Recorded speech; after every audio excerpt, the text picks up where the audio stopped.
நீங்கள் பார்த்து கொண்டிருப்பது உங்கள் ஜாஷ்வா டிவி. சகல ஜனங்களுக்கும் நற்செய்தி.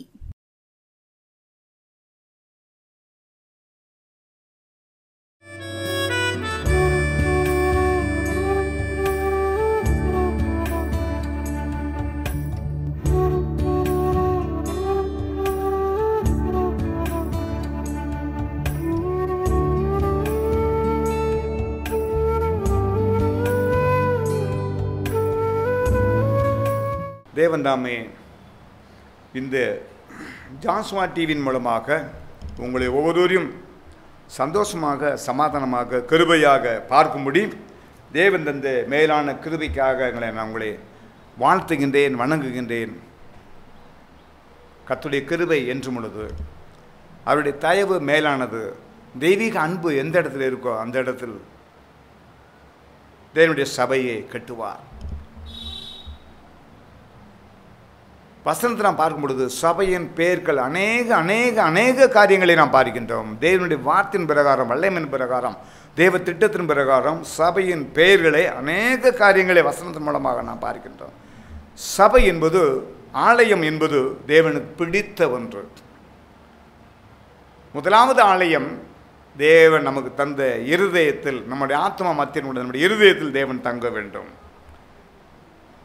தேவன் தங்குவதற்கு பாத்திரம் உள்ள பிள்ளைகளாக நாம் காணப்பட வேண்டும். ஏனென்றால் கர்த்தர் செய்ய நினைத்தது ஒரு நாளும் ஒருபோதும் தடைபடாது என்ற விசுவாசத்தை தந்த தேவனாயிருக்கின்றார்.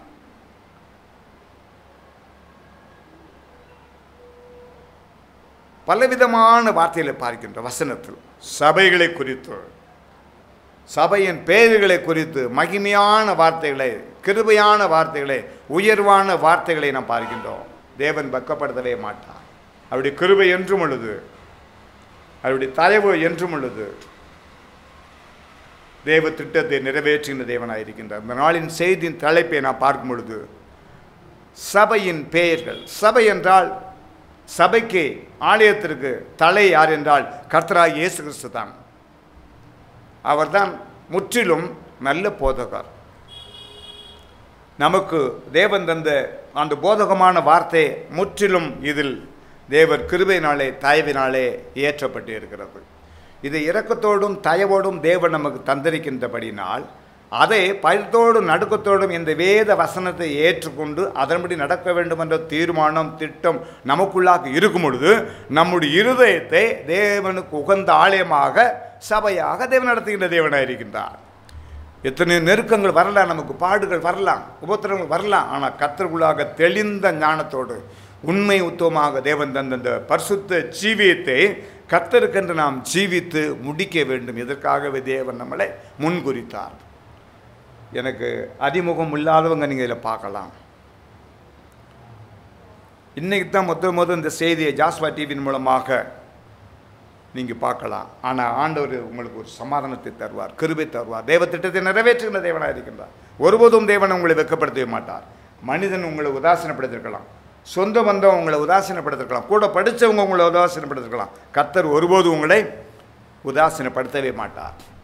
கர்த்தர் நல்ல தேவன், கிருபை உள்ளவர். அவர் என்றென்றும் நம்மளை காக்கின்ற தேவனாக இருக்கின்றார். நம் அந்த செய்திக்கு கடந்து செல்லும் முன்பாக அருமையான ஒரு அருமையான வார்த்தைகளை உங்களோடு பகிர்ந்து கொள்ளத்தக்க நான் விரும்புகின்றேன். தேவன் தாமே ஆசீர்வதிப்பாராக. இந்த நாளில் உங்களோடு பகிர்ந்து கொள்ளக்கூடிய இந்த நாளின் செய்தியின் தலைப்பும் சபையின் பெயர்கள். இதை நான் உங்களோடு பகிர்ந்து கொள்ளக்கூடிய தேதி 13ஆம் தேதி 5வது மாதம் 2025ஆம் ஆண்டு. தேவ கிருபை என்றும் உள்ளது, தேவ தயவு என்றும் உள்ளது. புதன்கிழமை பூரா மாலை 7 முதலாக 7:20 வரையிலும் இந்த ஜாஷ்வா டிவியை நீங்கள் பார்க்கலாம். தென்காசி மாவட்டம் முற்றிலும் முழுமையாக டிவியின் ஒளிபரப்பு உங்களுக்கு நீங்கள் நேரிலே பார்க்கலாம். மற்ற மாவட்டங்களில் மஸ்கட் வரைக்கும் அது போகுது. மஸ்கட்லேருந்து என்னை ஃபோன் பண்ணி பேசுகிறாங்க, நல்லா இருக்கும் உங்கள் செய்தி, இன்னும் தெளிவாக கொடுங்க, இன்னும் கர்த்தருக்கு பயந்து கொடுங்க, இன்னும் கர்த்தருக்குள்ளாக வேறொன்றின் கூடிய அனுபவத்தை உங்களுக்கு தருவார்கள். அவருடைய கிருபை என்றும் உள்ளது. நீங்கள் ஜெபம் பண்ணுங்க எனக்காக. தேவனது காரியங்களை வாய்க்க செய்வார். நான் உங்களை போல ஒரு மனுஷன்தான், எனக்கு படிப்பு அறிவு கம்மி. ஆனால் ஒன்று, கர்த்தருக்கு பயப்படுடைய பயம் எனக்குள்ளாக இருக்கின்றபடினால் உங்களுடைய சுபத்தின் மூலமாக தேவனை இதுவரைக்கும் என்னை தாங்குகின்றார்.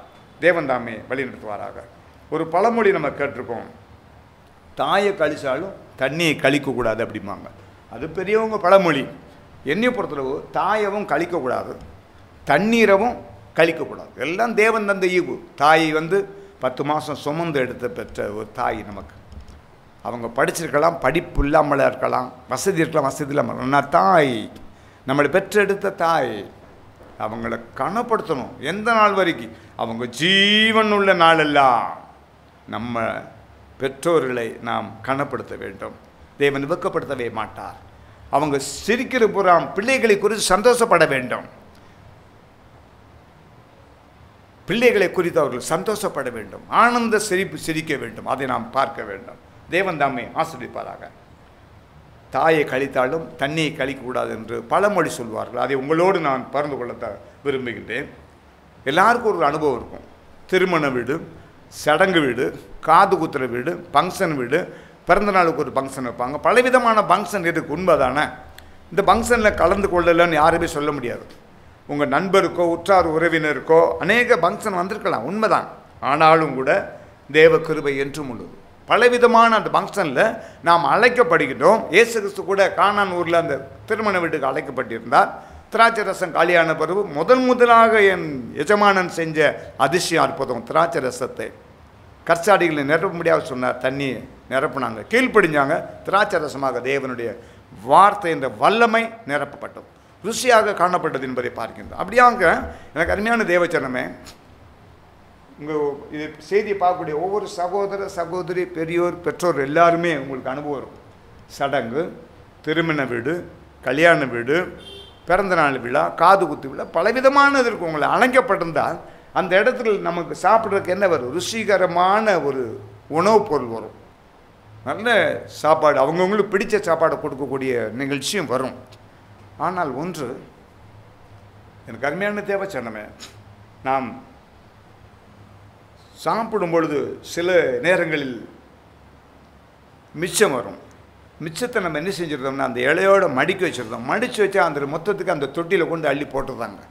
எனக்கு அருமையான தேவச்சனமே, அதை வாங்கி சாப்பிட முடியாத எத்தனை ஜனங்க இருக்காங்க நினச்சி பாருங்கள். சேதப்படுத்தாதீங்க, உணவை சேதப்படுத்தவே படுத்தாதீங்க.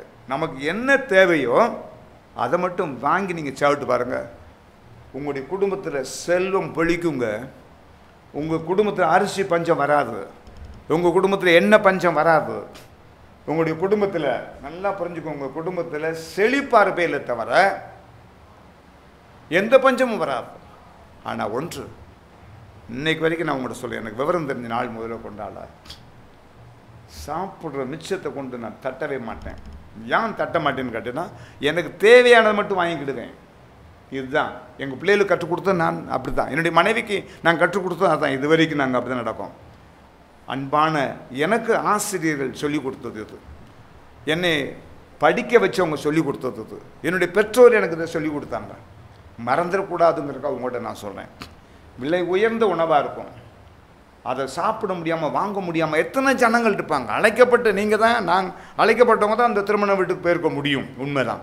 விலை உயர்ந்த நல்ல சாப்பாடாக உணவாக பெற்றுக்கொள்ளும் பொழுது மிச்சத்தை நம்ம கையை கழுவும் போது அந்த இதை அப்படியே தொட்டிக்கு போய் வேஸ்ட் ஆகி போகுது பார்த்தீங்களா? அது மிக மிக தவறு. என்னை பொறுத்த சொல்கிறேன் தவறு. அதே மாதிரி வீட்டில் நீங்கள் ரெடி பண்ண சாம்பாரோ குழம்போ எதுனாலும் சரி, மறுநாள் காலையில் உணவோ சாம்பாரோ சட்னியோ வாரங்களில் கொட்டாதீங்க. வேஸ்ட் ஆக்காதீங்க. நல்லா இருக்கும்போதே உங்களால் சாப்பிட முடியலன்னா யாருக்காவது அதை தேவையானவங்களுக்கு கேட்டு கொடுங்க, பெரிய புண்ணியம். அவங்களுக்கு செய்யக்கூடிய உதவி, நீங்கள் கொடுத்த அந்த பொருளை அவங்க சாப்பிட்டு திருப்தியாக உங்கள் பேரை சொல்லி உங்களை வாழ்த்துவாங்கங்க. அவங்க நிச்சயமாக உட்பிட்டோரை உள்ளளவு நினைங்காங்க பற்றியில் உங்களை வாழ்த்துவாங்க. கர்த்தருடைய நாமம் பிரஸ்தாபப்படும். எந்த பொருளை நம்ம தட்டுதமோ, எந்த பொருள் நமக்கு தேவையில்லைன்னு கொண்டு போடுதமோ அது கழிக்கப்படவே கூடாது, சேதாரப்படுத்தக்கூடாது. தேவையானதை மட்டும் வாங்கி சாப்பிடும், அது நல்லது. இந்த ருசி உள்ள உணவை கிடைக்காமல் எத்தனை ஜனங்கள் இந்த தேசத்தில் இருக்காங்க நினச்சி பாருங்கள். நம்ம சாப்பிடக்கூடிய உணவை அலட்சியமாக நினைக்காதீங்க. நம்மளை முக்கியத்துவம் கொடுத்து வர சொல்கிறாங்க. நம்ம நினைக்கும், நான் 500 ரூபா எழுதுவேன், 1000 ரூபா எழுதுவேன், 2000 எழுதுவேன், இந்த சாப்பாடு மிச்சம் 1000 கீழே கொண்டு போடுன்னு இலையை மடித்து வச்சுட்டு எரிச்சிருந்தோம். அது தவறு. மிக மிக தவறு. அது நம்ம தெய்வத்தை அலட்சியம் பண்ணுறோம். சுருக்கமாக சொல்கிறேன், நான் தெய்வத்தை அலட்சியம் பண்ணுறோம். நம்ம வேண்டிய அளவுக்கு நம்ம சாப்பிட்டுட்டு விட்டோம். இன்னும் மிச்சம் இருக்குங்க, யாருக்கும் அவங்க கொடுத்துருவாங்க, சுட வச்சு கொடுத்துருவாங்க, விளம்பரங்களுக்கு கொடுத்துருவாங்க, சமையல்காரங்க கொண்டு போகலாம், பக்கத்து வீட்டு ஜனங்களுக்கு கொண்டு போயிடும். நம்ம அதை மிச்சம் இலையிலேயே அப்பளம் பாயாசம். ரொம்ப இடத்துல நான் பார்க்க வேதனைப்படுவேன், நான் வேதனைப்படுவேன். அப்படியே இன்னும் ஒரு ஆள் சாப்பிட்லாம், சின்ன பிள்ளை சாப்பிட்லாம், அந்த அளவுக்கு இருக்கும். அப்படியே மடிச்சுட்டு எழுந்திரிச்சிருவாங்க. தவறு, தவறு. ஒரு கசப்பு பொருளை நம்ம கொடுக்கும். ஒரு அரசு டாக்டர் நம்மகிட்ட கொடுத்தாங்க, ஏதோ ஒரு விலகினத்துக்கு மத்தியானம் ஒன்று சாப்பிடுங்க, ஒரு மாத்திரையை காலையில் ஒன்று சாப்பிடுங்க, இரவு நேரம் தூங்குற கொஞ்சம் முந்தி சாப்பிடுங்க அப்படின்னு சொல்கிறாங்க. அந்த 3 மாத்திரையை தவிர நம்மகிட்ட இருக்க ஜாடியில் இருக்கிற மாத்திரை போகிற ஒன்று அது பண்ணி ஒரு கிளாஸ் தண்ணி குடிக்க மாட்டோம். பயம் இருக்கும் நம்மளுக்குள்ள. மருத்துவர் சொன்ன பிரகாரம் தான், எம்பிபிஎஸ் டாக்டர் சொன்ன பிரகாரம் தான் நம்ம செய்யணும்னு நினைக்கும். அதை விட விலை உயர்ந்தது இல்லையா இது? நீங்கள் சாப்பிடக்கூடிய 1 ரூபா மாத்திரை 2 ரூபா மாத்திரையை கூட மொத்தமாக அள்ளி சாப்பிட மாட்டோம். தப்பு, அது கெடுதி உடம்புக்கு. எவ்வளோ முக்கியத்துவம் கொடுக்கும், தேவையானதை முன்னுக்கூட்டி எடுத்து வச்சு அதை மட்டும் சாப்பிடுக்கும். அது இதுவும் உணவுப் பொருள் தானே, இதுவும் உயிர் வாழ்கிறதுக்காக தானே. அதை போய் நம்ம கழித்து யாருக்கும் உதவாமல் அந்த இலையை மடித்து எந்திரிச்சு அப்படியே அதை ட்ரம்மில் போடுறாங்க. அது கடைசியாக எங்கெல்லாமோ தட்டப்படுது, கம்மா பக்கத்தில் தட்டப்படுது, பல வகையான கழிவுகளில் போய் தட்டப்படுது. பாவம், பெரிய பாவங்க. என்ன ரேட்டாக இருக்கும் நினச்சி பாருங்க. கல்யாண வீட்டுக்கு சடங்கு வீட்டுக்கு வந்தவங்க எல்லாருமே அழைக்கப்பட்டவங்க இருப்பாங்களா? நினச்சி பாருங்கள்.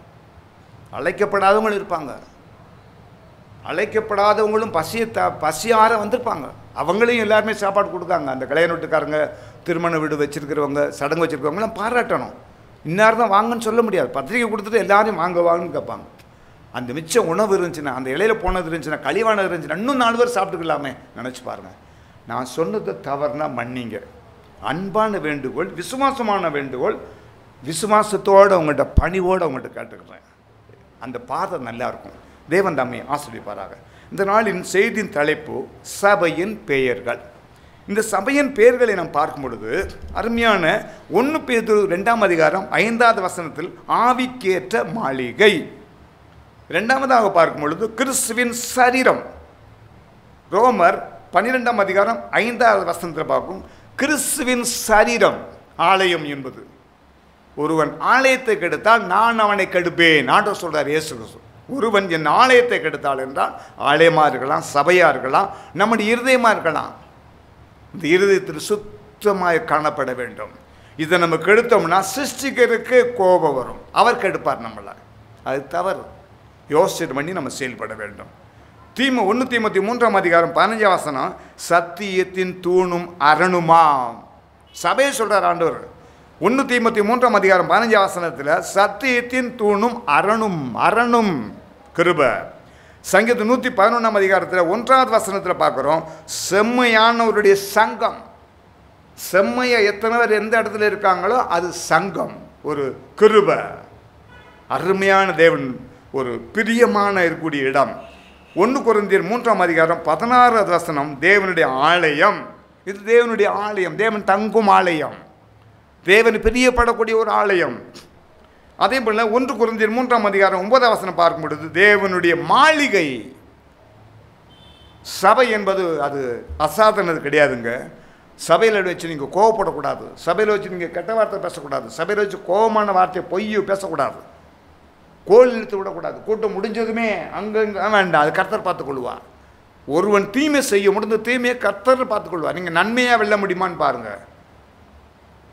தூண்டி விடக்கூடிய வார்த்தைகள் வேண்டாம். நடக்காத சம்பவத்தை பேசாதீங்க, தப்பு.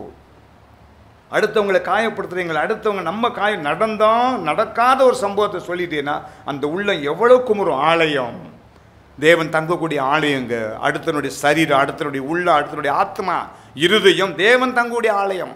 அதை கெடுக்காதீங்க, கெடுக்கக்கூடிய வார்த்தைகளை பேசாதீங்க, தப்பு. அருமையான தேவச்சரம் இதில் பார்க்க, கர்த்தரை அறியாத பிள்ளைகளும் பார்க்க, எல்லாருக்கும் சமமான தேவனுடைய நீதி இது. இது ஒருவருக்காக விதைக்கப்பட்ட வார்த்தை அல்ல, ஒரு கூட்டத்திற்காக தெரிந்து கொள்ளப்பட்ட வார்த்தை அல்ல. தேவ திட்டமுள்ள வார்த்தையில் இருக்கின்றபடினால் அநேகர் நேசித்து வாசிக்கின்றார்கள். உங்கள் எத்தனை பேர் நீங்கள் இதை பார்க்க, எத்தனை முறை இந்த பைபிளை முடிச்சிருப்பீங்க.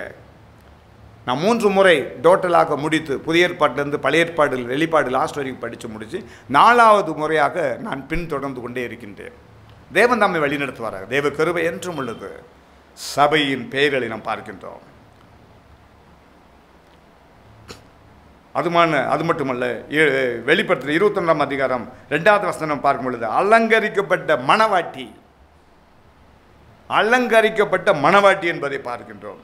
இன்று நம்முடைய ஜீவியத்தில் ஒரு தீர்மானம் பண்ணும். என் இருதயம் தேவன் தங்கும் ஆலயமாக, என் இருதயம் செம்மையான ஒரு ஜீவியம் செய்யத்தக்க, என் இருதயம் பரலோக வாஞ்சை உள்ள இருதயமாக மாற்றுங்க தகப்பனே.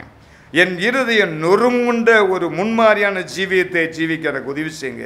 என் இருதயம் உறுதி உள்ள கண்மனையின் மேல் வைத்த ஒரு ஜீவியமாக வாழ எனக்கு உதவி செய்யுங்க.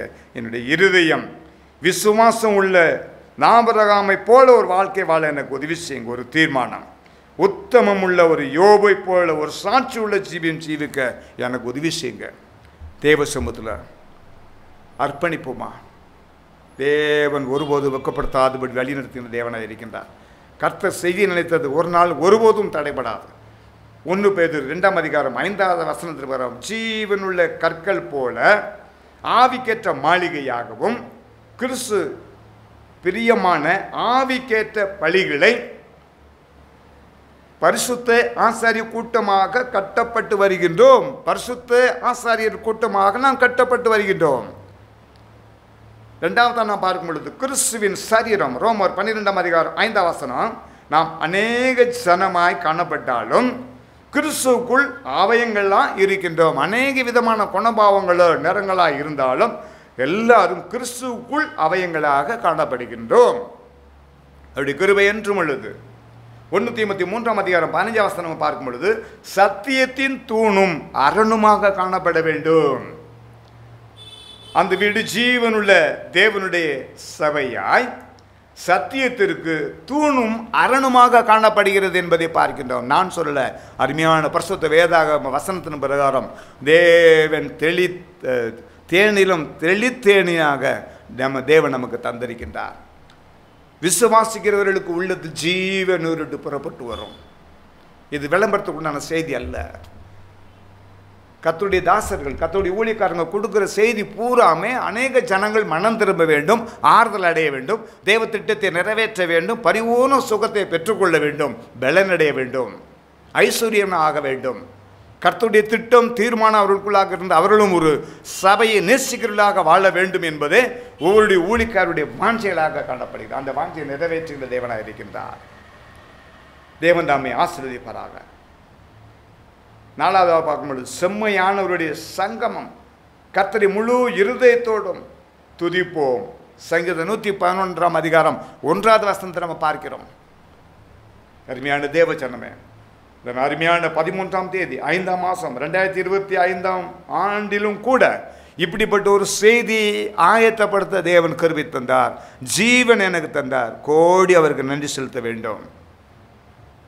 பலத்தையும் ஞானத்தையும் கிருபையும் தருகின்ற தேவன் ஒருவரே. 5வது பார்க்கும்போது தேவனுடைய ஆலயம், நாம் தேவனுடைய ஆவி நமக்குள்ளாக வாசமா இருக்கிறார் என்று அறிந்து ஆராய்ந்து அவரை துதிக்க வேண்டும் என்பதை பார்க்கின்றோம். 1 கொரிந்தியர் 3ஆம் அதிகாரம் 16ஆம் வசனம். 6வது பார்க்கும்போது தேவனுடைய மாளிகை, 1 கொரிந்தியர் 3:9 பார்ப்போம். தேவனுடைய வேலையாட்களும் தேவனுடைய பண்ணையுமாக காணப்படுகிறோம். தேவனுடைய வேலையாட்கள் பண்ணையமாக காணப்படுகிறோம். விளைச்சலை தரக்கூடியதாக நாம் காணப்படுகிறோம். 7வது அலங்கரிக்கப்பட்ட மணவாட்டி, வெளிப்படுத்தும் சுவிசேஷம் 21ஆம் அதிகாரம் 2:3 பார்ப்போம். திவ்ய வாசனாகிய யோவானுக்கு வெளிப்படுத்தின சுவிசேஷம், இதோ மனுஷரிடத்திலே தேவனுடைய வாசஸ்தலம் இருக்கிறது, அவரிடத்தில் தேவன் வாசமாயிருக்கின்றார். வாசமாயிருக்கின்ற தேவனாயிருக்கின்றார். நாம் வாசம் பண்ணுகின்ற தேவனை நாம் ஆராதிக்கின்றோம். வேதனை, நெருக்கம், பாடு, உபத்திரங்கள் நாம் வாழக்கூடிய ஒவ்வொரு நாட்களும் கடந்து போகும் உண்மைதான்.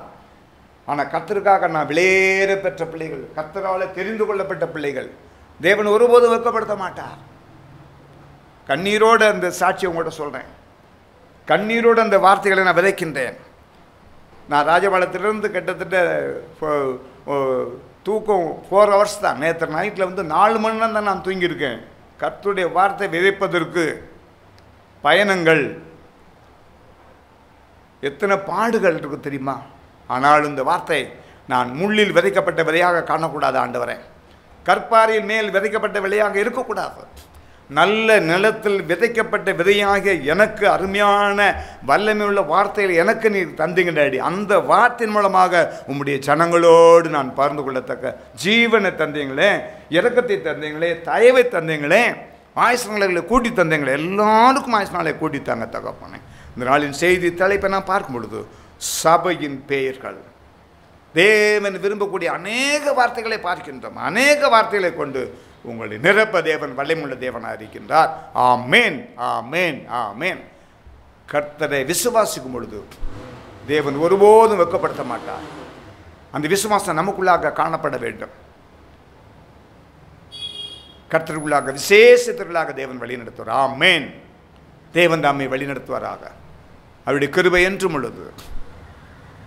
அல்லேலூயா, ஆமேன்.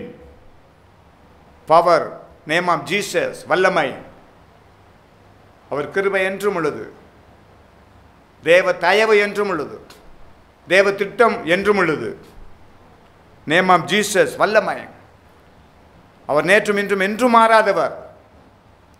கிருபை, ஹல்லேலூயா, நேம் ஆஃப் ஜீசஸ், ஆமேன்.